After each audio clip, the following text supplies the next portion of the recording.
Ciao! Oggi vi mostro come poter realizzare queste splendide formichine. Si tratta semplicemente di una serie di sfere di legno.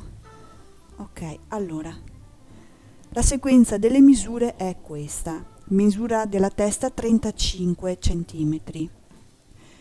Misura della parte intermedia del corpicino varia, 18, 20, 15 cm, quello che trovate. La parte finale sono 25 cm. Tutte colorate di nero, con l'acrilico nero, anche la testa, salvo questa parte centrale che si fa in questo modo qui.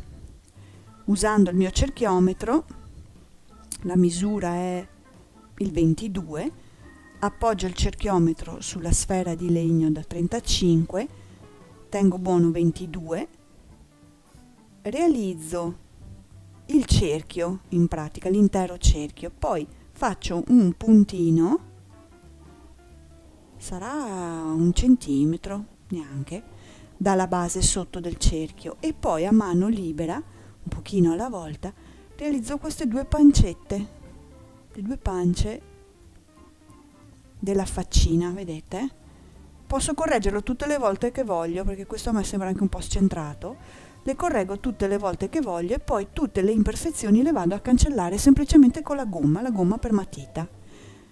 In più, anche se si dovesse vedere qualche segno, essendo praticamente tutto nero, poi non si vede più niente. Coloro l'interno quindi della faccetta con l'acrilico bianco, eccola qua. Poi mi aiuto con un fil di ferro, se riuscite a trovarlo nero meglio, questi sono circa 20 cm di fil di ferro. Piego un'estremità, che sarà quella sotto, verso se stesso all'interno così. Ok, faccio un occhiello. Ci infilo all'interno un cordino nero, non troppo lucido, altrimenti scivola via, non resta legato bene. E faccio un bel nodo sotto. Stringo forte, molto forte, ok?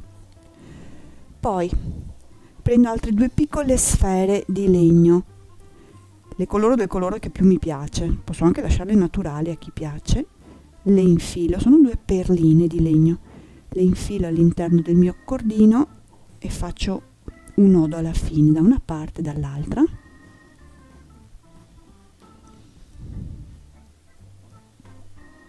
E taglio via l'eccedenza.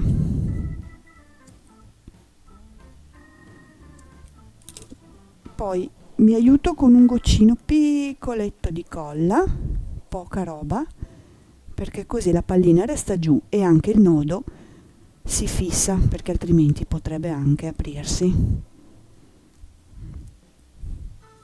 Ok.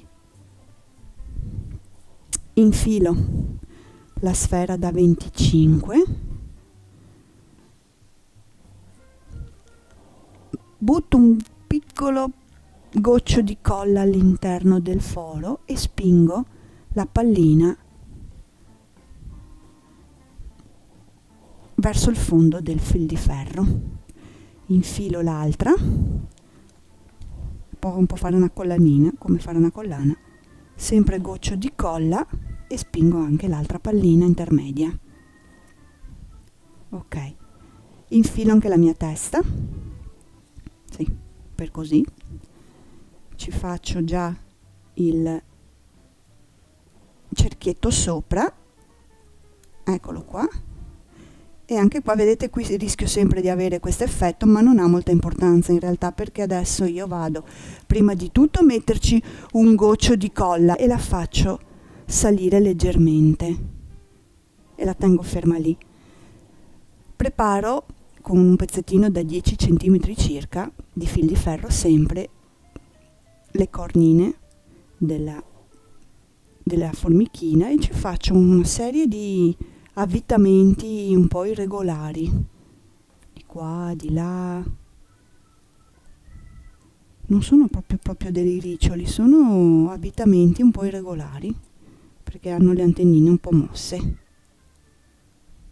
Così schiaccio bene il fondo, la chiudo bene, ci metto un goccio di colla anche qui e se riesco cerco di infilarla proprio all'interno dello stesso buchino in cima alla testa. Poi facciamo anche un po' più avvitate queste cornine visto che abbiamo ancora un po' di margine qua. Perfetto, ecco qua, ecco qua, le facciamo andare tutte da una parte come se ci fosse del vento, ecco qui. Ok, ora prepariamo le braccia, che è un altro pezzettino di cordino uguale alle gambe da 12 cm, sempre con i suoi due bei nodini sotto, e anche qui stringo forte.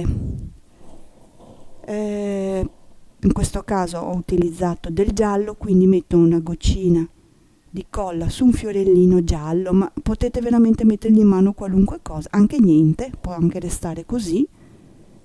Metto un goccino di colla sulla puntina della manina, sempre poca colla, altrimenti si vede, soprattutto per il fatto che è tutto nero, quindi qualsiasi sbavatura si vedrà perfettamente. È anche difficile anche togliere la colla che si è asciugata, quindi questa è l'unica piccola attenzione da avere. Ok, e facciamo gli occhi, che sono questa volta due piccoli ovali. Uso sempre la penna gel e facciamo degli occhietti vicini, non lontani uno dall'altro. Voi fate un ovalino e poi fate sempre in tempo ad ingrandirlo, quindi non partite già con ovali troppo grandi. Ecco qui, alla fine sempre il nostro solito fiocchetto.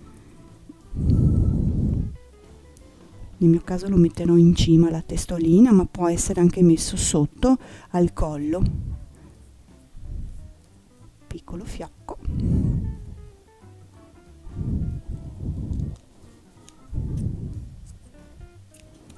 Vediamo. Vedete, è carino anche qua, oppure in cima alla testa, soprattutto perché è il punto dove si tende a sbavare di più con la colla, è proprio il punto dell'incrocio tra i due pezzi di fil di ferro, quello delle cornine e quello del corpo, quindi lo usiamo anche un po' per mascherare. Un po' di fili di colla e voilà, ecco pronte le mie formichine. Grazie.